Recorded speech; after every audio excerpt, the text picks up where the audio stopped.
40% of women who are in the church, and I mean attending church regularly, not just Christmas and Easter, when they find themselves in an unplanned pregnancy, they don't have the support they need from the church or the community. And again, 40% of women who regularly attend church are choosing abortion.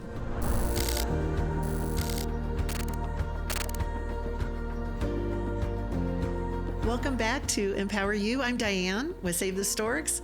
I've been with Save the Storks for about 6 years now. I'm the CEO there. And one thing I love about Save the Storks is the awareness campaigns that we put out there across the United States. We definitely want women to learn about our mobile medical clinics and our free ultrasounds and our life-affirming programs and services. But what we also recognize in our space is that there's literally 3,000 women a day who are choosing abortion, and they're not choosing to keep their child. They're not choosing either to parent or the path of adoption. And I wanted to just take the next 15 minutes or so to talk a little bit about adoption from two adoptees' points of view. So I was adopted as a baby. My coworker here, Emily, who serves as our marketing director at Save the Storks, was also adopted. But our journeys are very different. Our generational differences are vast, right? The way adoption was treated back in the late 1960s versus when Emily was adopted in 1995. We just wanted to share that and bring some awareness, and we hope it will encourage you. And if you have any comments, feel free to reach out to us and email us at info@savethestorks.com. Reach out to EmpowerU, and we would love to just get you on that adoption journey. So first, I want to start with you, Emily. Thank you for joining us again. Of course. Thank you for having me. This is so great. If you didn't see the last video, please go back and watch it. We went into depth about Emily's adoption story. So you are a millennial. Yes. And you were adopted in 1995. Correct. When you were adopted from China and brought to the United States, Yes. to Chicago, Yep. the big city. Tell us a little bit about that experience, being adopted.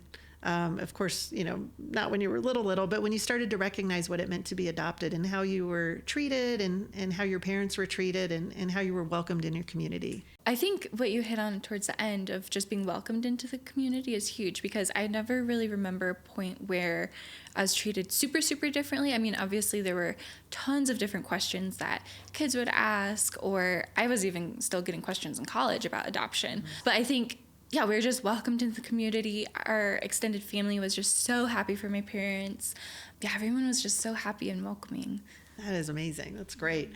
I know I'm Gen X, and I was born in 1967, and my adoption is what they call a closed adoption, and it's not as common anymore. But my birth mom, I learned this over the years. My birth mom was married. She had 4 little boys, and she had a one-night stand.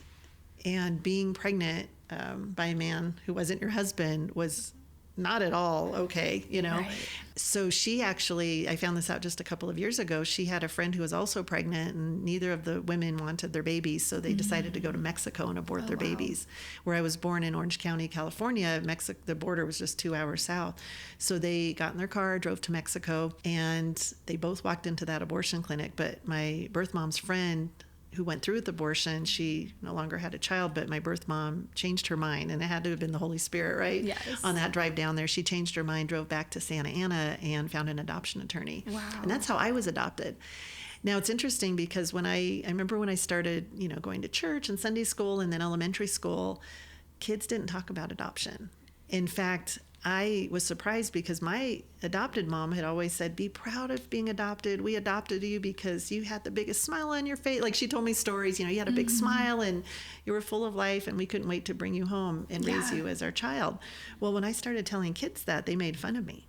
They were like, you're adopted, and your mom didn't want you, like just really kind of mean things, because back then we didn't talk about adoption. Now, fortunately, in my family, my mom and dad, they were Caucasian. I'm Caucasian, but my dad had white hair for as long as I can remember, and my mom was this beautiful brunette.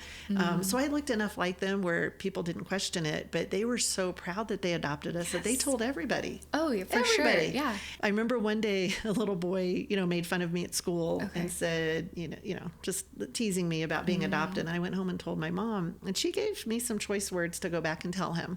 And it probably wasn't very Christian-like, but he understood. He understood that I was special, and I was adopted, and that I was just as important to my parents as he was to his parents. For sure. So it taught me how to be confident about being adopted when I was little. And what was interesting, when I was in the 6th grade, my adopted mom passed away when I was little. And so my dad decided to move to a different neighborhood where we could walk to the schools and have more of a community, because then we wouldn't have to take the bus. Yes. And where he moved, I had 5 adopted friends just in that neighborhood. That's amazing. Yeah. I mean, it was just like, if you weren't adopted, you weren't normal in my neighborhood, right? So finally, like, I had this community of people who, like, we were kind of the cool kids because we were adopted, and people did ask us questions a lot, and we all bonded. It was pretty remarkable how God put that together.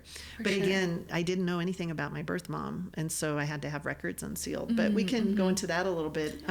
So tell us, I know you shared in the last video about your adoption story, how your birth mom placed you on the steps of a factory. Yes. Yeah. How did that make you feel when you did learn that news? Like, I don't know how old you were when your parents told you that. I don't fully remember how old I was. All my life, I've never really struggled with being adopted. Like you said, I knew I was wanted by my parents. I knew that my parents loved me and my family loved me. When I was a senior in college, I went on a mission trip to Peru, and we worked with children at an orphanage. And I think that's when it like sunk in that these children in the orphanage were not wanted by their parents because of either disabilities or their parents couldn't afford them or what have you.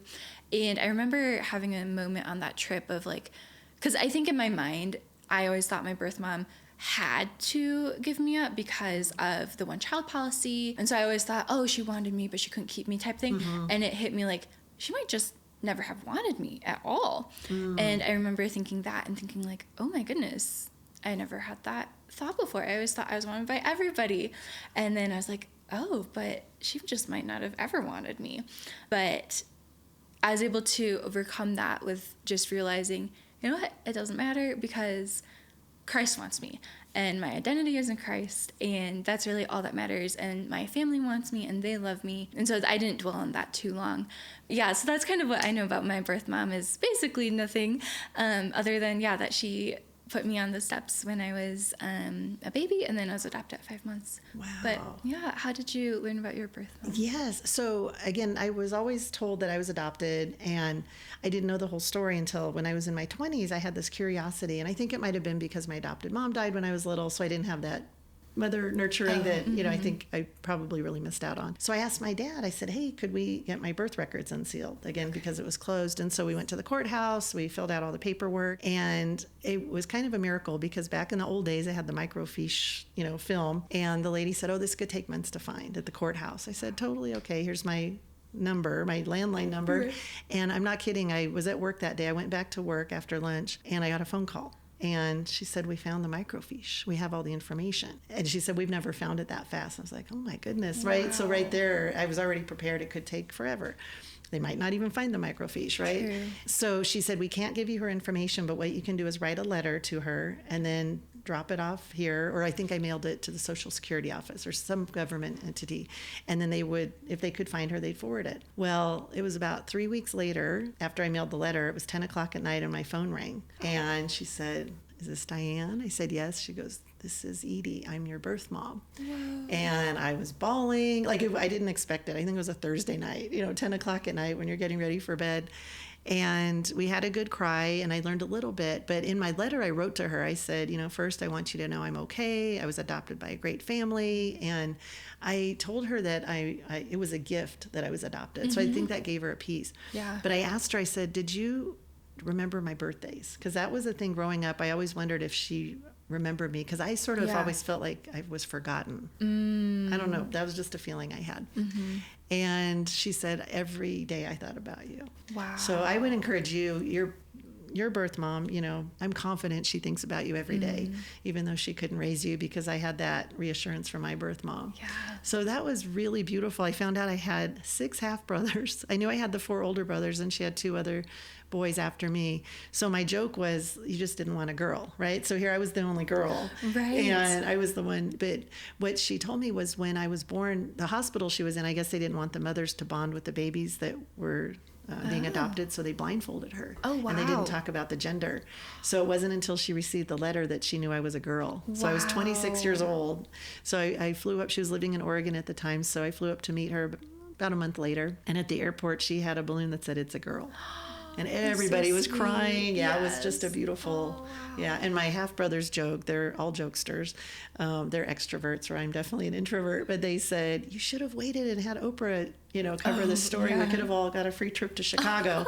Because Oprah was really big back then. I go, I didn't think about that, but yeah, it probably would have made a great Oprah story.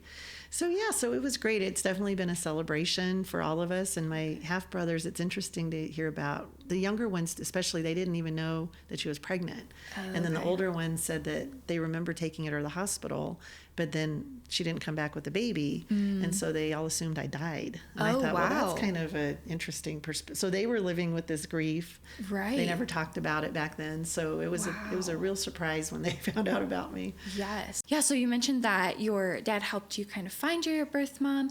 What were just those dynamics with having your dad and then your birth mom, and your mom had passed away? Just what did all of that look like? Yeah, that's a great question, to think about his point of view. I think because I didn't have that birth mom and I was kind of your typical emotional teenager, my dad almost didn't know what to do with me sometimes, dad this, dad that, crying, boys don't call you back, whatever, gets turned down at dances and things.